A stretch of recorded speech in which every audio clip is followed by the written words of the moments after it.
What is the exact moment that they realize that breaking up was a mistake? Today we're going to talk about what that moment is and how you can position yourself and position them in place to really experience this moment of reckoning. Breakups are hard.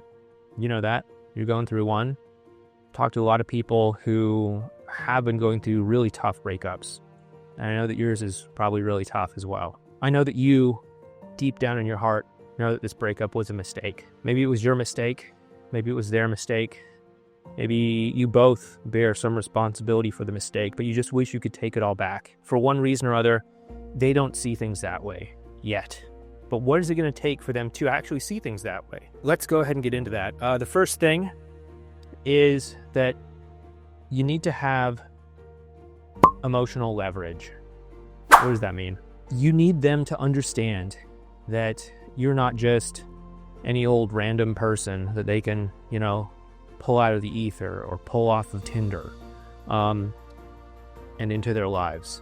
They need to know that you're someone that really gets them, that you're someone that they have a really special connection with. And I know that you have that in you because you and them used to have that.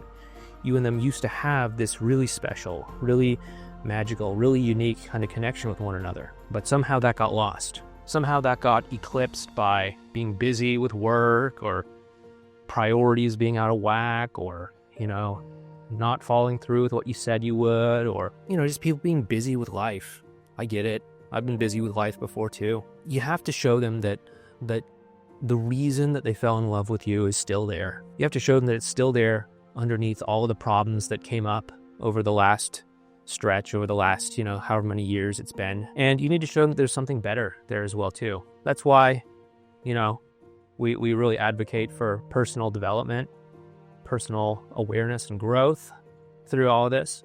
It's because it really helps the best of you shine through. Not that I'm saying there's anything wrong with you that you need to compensate for, but you just need to learn how to take off all of the layers of inauthenticity that we often put on ourselves as we go through life, as we go through our day, as we go through work, and people say, "How are you doing?" And you have to, choke down those tears, that sadness that you're going through this breakup or whatever, force a smile on your face and say, "I'm good, thanks." There's been a lot of times I've gotten on a coaching call with somebody for the first time. And, usually the first time I'm just trying to get a sense of their situation. And one of the things that I'll ask them is, "Hello there, how are you doing today?" And they'll often say, "Oh, I'm good." But the truth is that they're often not good. They're often going through a very hard time. They're often going through a lot. Why are they just telling me that things are good? And then, 2 minutes later, we're talking about how their whole life is falling apart. That's authenticity right there, or a lack of it. Or trying to hide it. And you have to be willing to pull that down. Not that you want to be just dumping all your dark emotions on your ex or anything like that, but you have to be willing to show them who you really are and how you're going through life. That's how they're going to get to know you. And so, getting back to the topic at hand, how are they going to feel that the breakup was a mistake? They have to know you. They have to have a connection with you. They have to feel that sense of bonding with you. And if you're familiar with our rapport building strategies and communication strategies, then that's going to give you a good start. But the more you're able to develop a connection with them, the more they're going to feel how important that is. The more they're going to feel how important it is to have you in their life. If and when that connection is threatened or lost in some way, that's where they're going to have this "oh shit" moment where they realize, wow, this breakup was a mistake. Now, don't get me wrong. A lot of times exes can have a great connection with you, realize that the breakup was a mistake, and then get back together with you. It can happen. I've seen it happen. It happened to me with my big ex. But sometimes they need a little bit extra motivation, a little bit more of a push. And so even though you might have this great connection, maybe they've gone and started a rebound relationship, or maybe they are just stubbornly not getting back together with you or insisting that things can't work out or something like that. If that's the case, then, what you want to do is once you have that emotional foundation in place, you want to pass them the burden of responsibility and reluctantly go along with them. By passing them the burden of responsibility, they then have to take ownership over whatever happens. And that's magical, because if they feel that they are responsible for the way things are between the two of you, and they find themselves alone on some lonely day, missing you or something, they know that they have the power to change things. They know that they have the power to right the situation. Whereas if, you just say, fine, either we're lovers or nothing at all, I'm not willing to settle for being friends, then they can point at you in that moment of loneliness and say, hey, I tried to make it work, but you were too stubborn. You weren't willing to compromise. And now you own that. They don't own it. You own it. And they can point to you and say, the reason we're not together is because you were too stubborn. You were too much of a jerk. You were too inflexible or something. But if you give them responsibility and reluctantly go along with it, then they have to take ownership of it. And that could be another threshold that they pass, where they say, oh, this breakup was a mistake. But even if that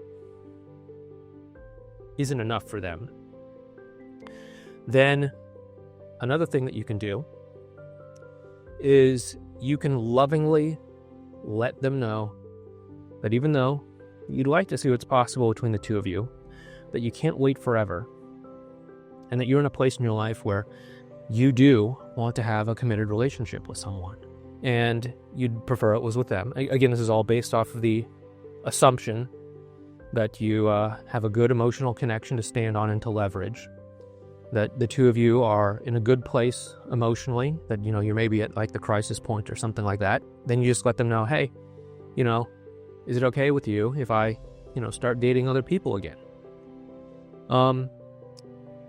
And they might say, yeah, that's cool, it's fine, whatever. And then he'd say, okay, well, just so you know, if I do start dating someone else again, I might meet somebody.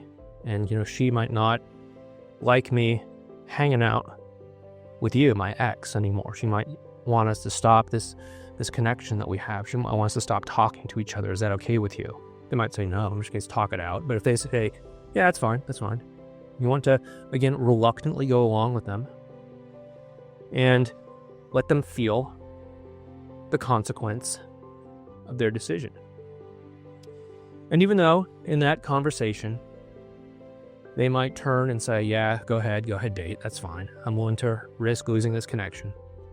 Once that conversation is over, and they have to put the phone down or go back to their car at the end of the meetup or walk down that lonely street by themselves, and they realize that there's no one else for them to turn to, no one else who gets them the way that you do, no one else who's willing to support them, as they stare into the vapid, empty eyes of their rebound, and they find that connection to be completely lacking, they'll realize that they made one of the worst mistakes in their lives. And because you've given them the gift of responsibility over all of this, they will drop everything that they're doing and do what they can to correct the situation. Trust me, I've seen this many times with clients. I've seen people who said they needed to follow through and go through with the engagement to the rebound, despite the fact that they had an unshakable connection with my client. They proceeded to walk forward and make that engagement real, start planning the wedding and all that sort of stuff. My client then reluctantly went along with them, reluctantly let them move forward, decided to take a step back, let them feel the weight of their consequences. And then what happened was, eventually, as she found herself looking at the saddest, most loneliest marriage possible, she realized she was making the worst possible mistake of her life. And she ended the engagement. And next I heard from my client, they were living together with a person that they used to call their ex just 2 months earlier. and they were now together again.